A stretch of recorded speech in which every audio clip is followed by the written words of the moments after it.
Hello, welcome to another edition of the Pace Report, reporting live from the Nokia Theater here in New York City. Tonight I'm interviewing Dwele, who hails from Detroit. Over the last decade, Dwele has released 3 albums that kind of is a mesh of his own interpretation of soul, meaning he takes a little bit of the Motown sound, he takes a little bit of the jazz, and he takes a little bit of the hip-hop that he grew up listening to, and he fused it into his own unique blending of music. Dwele, congratulations on not only your new CD that's coming out, but also the new single with Kanye West. Yeah, that new single. When I heard that joint for the first time, we actually cut in Hawaii. When I heard it for the first time, I said, oh man, this is it. I'm like, this is going to be a single right here. You know what I'm saying? Just off of the music alone. And then his lyrics, man, just made it. It took it there. You know what I'm saying? Most definitely. How did Kanye approach you to do the song? Man, I was at home. I was in Detroit working on the album, and I get a call from my management like, we flying to Hawaii tomorrow. I said, man, dude, I'm busy. You know what I'm saying? Like, well, yeah, he want to fly you in, you know what I'm saying? He wants you on the album. I said, fine. Who says no to Kanye? Who says no to Hawaii? You know what I'm saying? Let's go. Packed my bag and made it. So the album was like, we're done. We need to pack up and roll out to Hawaii. I mean, you know, I knew the album was gonna be there when I got back. You know what I'm saying? I was towards the last stages of the album, so it was good to get a break. Plus, I've been working crazy the past couple weeks, so it was good to get a break. You know, go to Hawaii, soak up some sun, sit off the beach. You know, that was needed. What have you noticed about Kanye's work ethic when he's in the studio? Do you guys kind of kindred souls? Because I know when you put your albums out, you kind of put your heart, your soul into it, and you can hear it over the last 3 or 4 albums you put out. What's his work ethic like? Kanye is crazy. Kanye got bars at any given time. You know what I'm saying? It's like he cut the song. When we made that song, we sat back, we was listening to it in the studio. You know, people were in and out, and we were just playing the song over and over. He'd be talking about one thing, about the game, and then he'd say, yo, run that back, and then he'd just rap a whole nother verse and be like, yeah, I'm gonna go cut that. And we'll go in the studio and all of a sudden the song is different. You know what I'm saying? It's crazy like that. But everything he come with is like, it's fire. Yeah. We go back a long time. I remember you, Cafe Mahogany, yeah. Harmony Park. Yeah. Did you ever in a million years think that you singing there would be the nucleus of the birth of where you are right now? I had no idea. You know, back then I still thought I was a rapper. I was still rhyming, man. I was still running around with Slum, Fat Cat and them, you know what I'm saying? Dropping bars. But, I mean, everything happens for a reason, man, you know, so I'm glad. I'm happy where I am right now. I have been looking at how you've aggressively about to put this new CD out, which drops at the end of the month.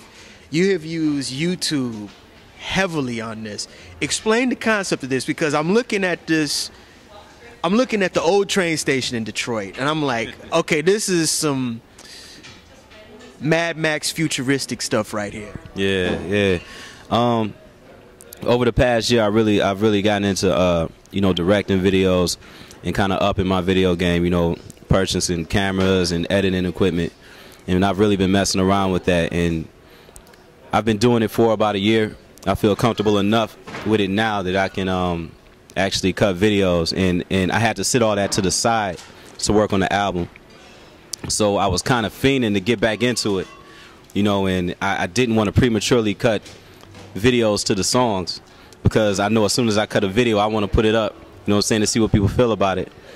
So I thought, how can I get my video rock off right quick, you know what I'm saying, without putting anything out prematurely. And it hit me to make commercials, you know what I'm saying, promoting the video. And promoting the album. Since the album is separated into 3 different sections, I made 3 different commercials. So even if you don't know the name of the album, if you see one commercial, you'll be like, oh, Dwele's coming with an album called Once, and it drops on 6/29/10. And somebody else will see another commercial and say, oh, he's coming with an album called World. You know what I'm saying? And after a while, after the video circulates for so long, they start putting the pieces together like, well, I just saw one for Once, but now I see one for World. Like, is he coming with 3 albums? What's going on? I just wanted to create a little buzz, you know what I'm saying? I think it worked, man. It's, you know what I'm saying, the video, I'm seeing the videos everywhere. like on the net. You know what I'm saying? And that's a dope thing. But I plan on shooting videos to every song off of this album, though. What's different about this record versus your past recordings? Because this is your second album with E1, yeah, formerly Coach, and you were with Virgin. So you've had a couple of albums where you've done what you want to do, but what is so different about this record? This album right here, I feel like I'm really stretching out as far as as far as the creative. You know, like I said, I'm getting a chance to actually tie in video with it.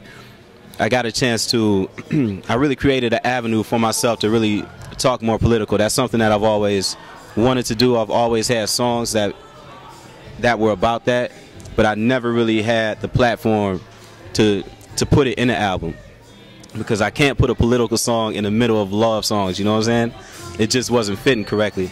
But by creating this separate section in the album, making it its own entity, it gives me the platform or the avenue, you know, to put that out.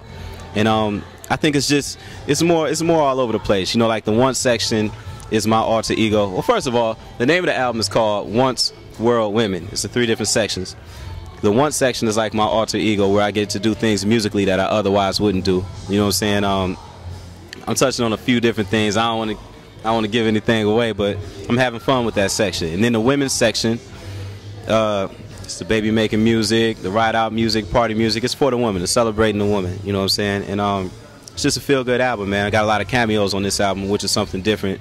You know, over the past few albums, I didn't want to bring on too many cameos because I wanted people to know who I was as an artist. I didn't want it to be crowded by a lot of different, you know, people, to the point, because that's what people do now. They bring too many people onto their album, and you don't know what that artist is about. So I wanted to make sure they knew who I was. I feel like now they know who I am. This is my 4th album.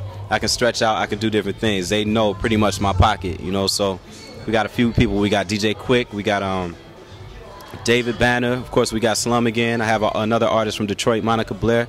She's a ridiculous vocalist. And also Raheem. I work with Raheem Devine this time around. So it's going to be good. It is about time for you to musically stretch out with these artists. I mean, I like Raheem Devine. I like where he's going, because he kind of took some of the stuff that he's done from you and mixed it and made his own. And I also kind of like the fact that you're working with DJ Quick, who's a dynamic producer as well as MC. Yeah. What's his work ethic like? Quick is a pioneer. Everybody knows he's a pioneer in music, man. A lot of people don't know. Some people do know, but a lot of people don't know that Quick is a musician, first and foremost. He's really a musician. Before he's a rapper, he's a musician. And his ethic in the studio is crazy. Like, if you're talking to Quick about basketball, about, I don't know, the block, he's Quick. But if you talk to him about music, he turns into a nerd instantly. He turns into a geek, man. And that's not necessarily a bad thing. You know what I'm saying? But not too many people can break down, you know, an Avalon preamp and tell you what makes it do what. You know what I'm saying? And he knows that. He knows Pro Tools. He knows mixing. He has so much equipment, so many plugins, and he knows how every single one of them works. He knows how to manipulate any and everything in that studio.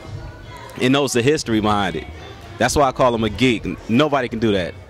That'll do it again for another edition of the Pace Report. I'm Brian Pace, reporting live here at the Nokia Theater here in New York City.